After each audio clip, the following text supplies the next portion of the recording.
নমস্কার, শুভ সন্ধ্যা। নিউজ ভ্যানগার্ডের পর্দায় প্রত্যেককে স্বাগত জানাচ্ছি। এই মুহূর্তে আপনাদের সাথে আমি রয়েছি অঙ্কিতা। চোখ রাখছি এই মুহূর্তের গুরুত্বপূর্ণ সংবাদের দিকে।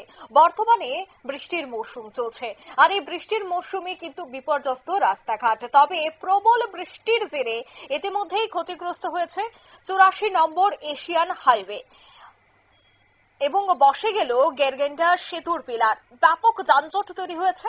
ভুটানের সঙ্গে সমস্ত যোগাযোগ কিন্তু এবার বিচ্ছিন্ন হয়ে পড়েছে।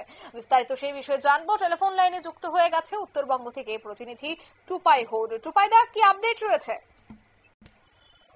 যেটা আমরা জানি যে গত কয়েকদিন ধরে খুব ভারী বর্ষণ চলছে উত্তরবঙ্গ জুড়ে, এবং এই যে ঘটনাটি, যে ছবি এখন দর্শকরা দেখতে পাচ্ছে, সেটা 48 নম্বর এশিয়ান হাইওয়ে, যেটা ভুটানের সাথে সংযুক্ত একদিকে এবং অপরদিকে বাংলাদেশের সাথে সংযুক্ত।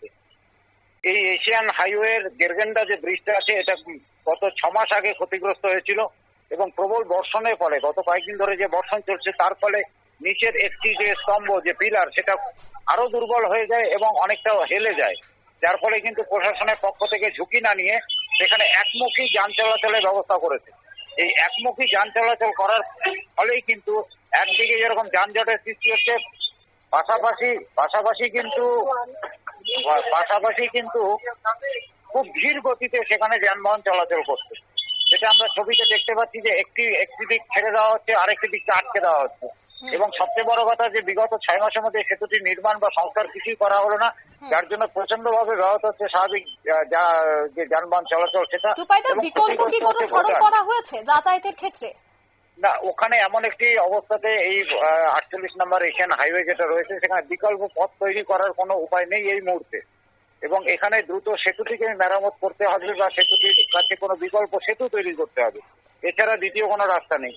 যার ফলে কিন্তু নিত্যদিন যানজট বাড়ছে। এতে রোগী থেকে শুরু করে, সেনাবাহিনীর গাড়ি থেকে শুরু করে, ভুটানে যে সামগ্রীগুলো যায় এই 48 নম্বর এশিয়ান হাইওয়ের উপর দিয়ে, তারাও কিন্তু ব্যাহত হচ্ছে তাদের পরিষেবা। সব মিলিয়ে একটা জটিল পরিস্থিতি রয়েছে। একদমই ধন্যবাদ টুপাইদা, তুমি এই বিষয়টার দিকে নজর রাখো, পরে যোগাযোগ করছি।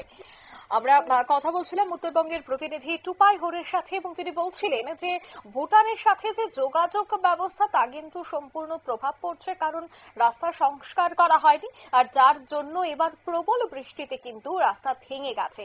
এবং প্রবল বৃষ্টির জেরে যে ক্ষতি হচ্ছে প্রতিনিয়ত তার বলার অপেক্ষা রাখছে না, কারণ বহুক্ষণ যানবাহন আটকে পড়ছে, আর তাতেই দুদেশের বাণিজ্যেও যথেষ্ট প্রভাব পড়বে বলেই মনে করা হচ্ছে। নিয়ে নিচ্ছি ছোট্ট একটি বিজ্ঞাপন বিরতি, সঙ্গে থাকুন।